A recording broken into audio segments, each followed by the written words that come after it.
Welcome to Ruins and Haunting Heritage.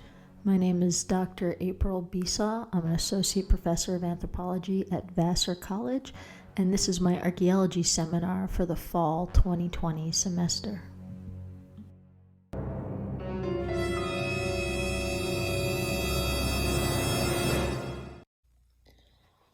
This lecture is going to cover the epilogue, the ending chapter of Blurring Timescapes, Subverting Erasure, but also the chapter by Keisha Supernant, who's one of the editors of the volume. And this chapter is very interesting in its personal journey that is part of it, and its return to the roots of archaeology, which is sites and artifacts and landscapes. Here, Keisha says on page 86 that her journey was one from being haunted by her own history to using archaeology to haunt the present and the future. On the same page, she says that archaeology is full of ghosts, but as in any good story, they remain unseen, with archaeologists unwilling or unable to acknowledge them. Archaeology is haunted both by the people whose materials and remains we study, and by the specter of our own past as a discipline and as part of a settler colonial society. Ghosts appear when the trouble they represent and symptomize is no longer being contained or repressed or blocked from view. So I like how she says that, because it has kind of that, you open the box sometimes and you can't ignore or deny the hurt that it has been caused or is currently being caused, or you can't sidestep it, right? You have to confront it when the ghosts are right in front of you. She also says on the same page, 86, that haunting implies a relational ontology. For to be haunted is to be made aware of ghosts. So ontology is something that we discussed much earlier in the course with anthropological and archaeological theory, that there are other ontologies. There's an ontology or a world of knowing that is that science is the only way of knowing, and that science is super objective and the truth and proven facts.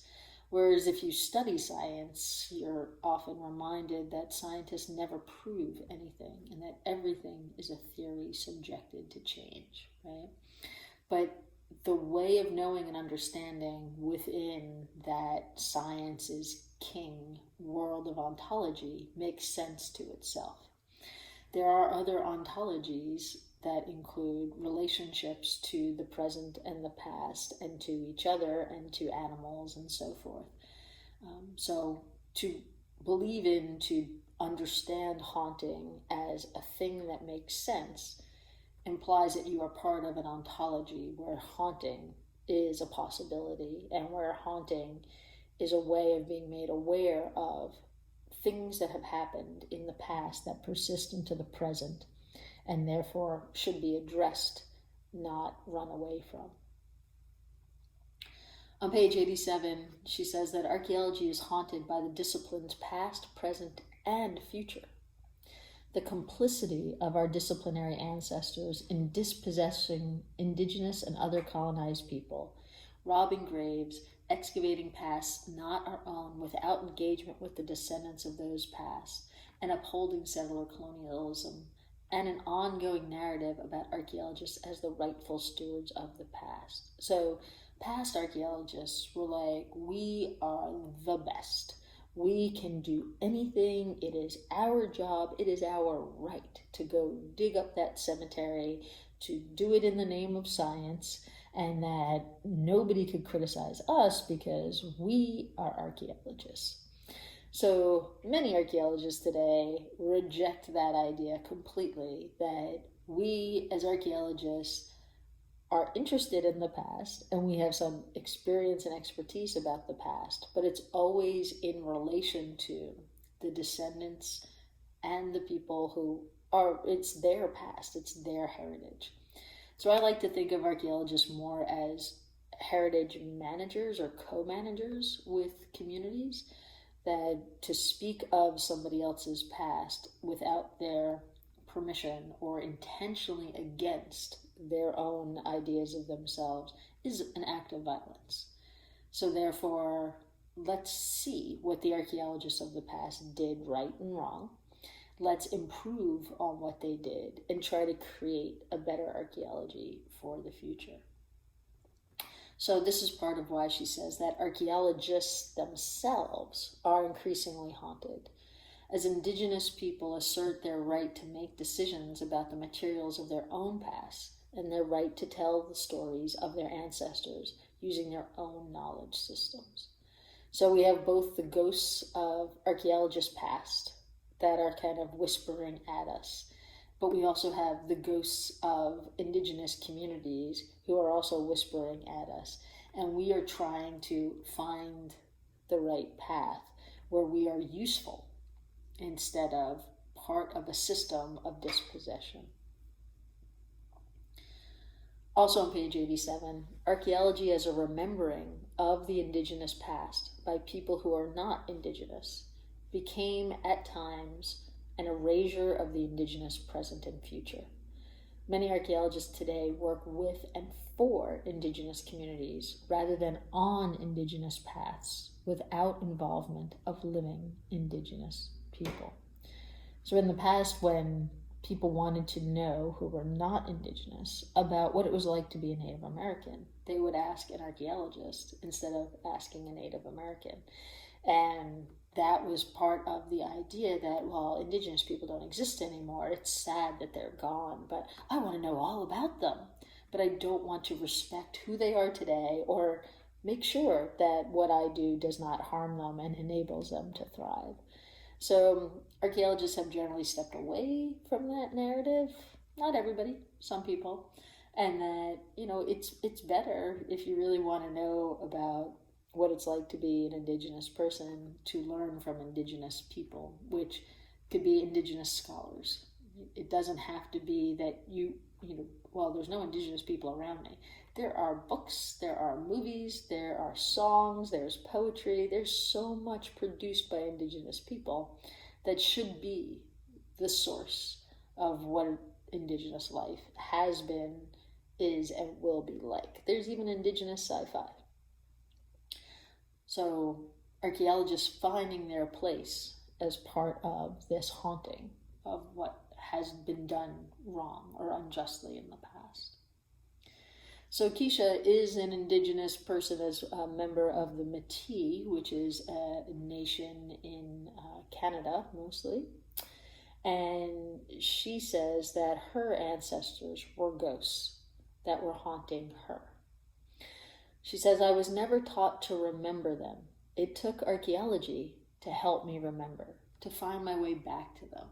Archaeology as a means to bring the past into the present can be a powerful way of haunting, a pushback against attempts to forget, a way to subvert the structures that seek to erase us. So that's on page 91. So she speaks in detail in this chapter, lots of great information here on her research on Métis wintering sites. So part of this migration that you have to go to certain places during certain periods of time. So she looks at these wintering sites on the landscape, and she says that on page 95, when I first began studying these sites, the pattern of clustering puzzled me, the clusters of buildings and artifacts. But the more I learned about Métis kinship, the more sense I was able to make of the pattern. So this is part of the reason why the past should be studied by people who are knowledgeable of the culture that created that past. Because it's not just, I have this many rocks, this many nails, this many that, and now I'm going to understand. And this is why in North America, archaeology is a subfield of anthropology. For example, Greek and Roman archaeology is not anthropology. It's under classical studies, right? It's not about the culture, right? In the way that anthropology and anthropological archaeology is. So when you're trained as an archaeologist in North America, you learn cultural anthropology, you learn linguistic anthropology, you learn biological anthropology, in addition to your archaeology. And you use all these ways of understanding people and culture to understand what the artifacts are telling you about people and culture. That's why it's not about the object. The object is just a means of conveying data to you as an archaeologist. On page 96, she says that during a site tour that she was bringing people to her archaeology site and explaining to them what she had found, a visitor on her tour asked her about somebody who had a similar last name to hers, and she realized that this was a cousin that she had lost connection with. And then through reconnecting with that cousin, Keisha herself, as the archaeologist, was given a photo of her own great-great-grandparents. I would love to have a photo of my great-great-grandparents, right? So this is a great example of the past being in the present in such a way that by going to an archaeology site, this archaeologist winds up with a picture of her own great-great-grandparents. So the past is still alive. It's still circulating. It's still around us. And it's great stuff. And it helps to remind us who we are, especially when we've forgotten or we've been never given the information by our own ancestors. On page 97, she says that archaeology has taken me home. I now use the practice of archaeology to remember my ancestors, to connect with my family, and to remind Canada of who we are as a nation. I use archaeology, a discipline of ghosts, to haunt Canada, to engage in relentless remembering and reminding through physical remains of the past. We will not be forgotten, right? So this isn't just archaeology using ghosts as a metaphor. This is ghosts all throughout, both in the archaeology, in the country, in the Métis Nation, in the family, in the sites, on the landscape, all coming back together to reinforce these relationships that our emphasis on the future and on technology has disconnected us from. That this is a way of getting back to it and seeing what has happened and having better and more complete stories that we understand who we are and who we are in relation to each other and who we are in relation to the landscape. So wrapping up with the epilogue, so the last chapter of the book, it contains a lot of, or all of, my ghost stories that were inspired by the chapters. So my ghost walking tour of the book, which is a good way potentially to remind yourself what all the chapters are about, but it is part of the theme of the book. So on page 185, the editors say that the chapters in this volume speak to ghosts because those ghosts are not forgotten. They haunt places, objects, time, and people. Haunting is therefore a subversion to erasure. And that's the stuff of archaeology, right? Places, objects, time, and people. So that's why archaeology is about ghosts. On page 186, they say, throughout the volume, authors have blurred timescapes, bringing the often forgotten past into the present, stepping across time to inhabit the past through affect and emotion. The authors of this volume are neither afraid nor skeptical of ghosts. Ghostly encounters, rather than being something to avoid, are welcomed, providing a chance to transform fear into empathy and emotional connection. So then it ends with my ghost stories, and I shared many of those previously for last week's lectures. So I'm going to leave you just with one short ghost story, that the one that was inspired by Nicole Burt's chapters on the ghosts of physical anthropology. I try not to work in the lab at night because museums are especially haunted places. You can encounter the ghosts of those whose bodies and objects fill storerooms and display cabinets, but also the ghosts of those who worked to develop the museum collections. There is much more to museums than what the average visitor can see. The people who started museums often did so with the admirable goal of providing access to the wonders of the world. but acquiring those wonders involved some shady dealings with those who claimed ownership and were willing to sell for a price. By today's standards, some of what came into museums should not have. Even when past acquisitions would have met current ethical standards, what was done with those collections may not. Science has its own dark past, especially when it comes to eugenics and other assessments of human superiority. Museum collections were once used by scientists to justify colonialism and nationalism at almost any cost. These heavy footsteps echo in museum hallways. We should not follow their lead.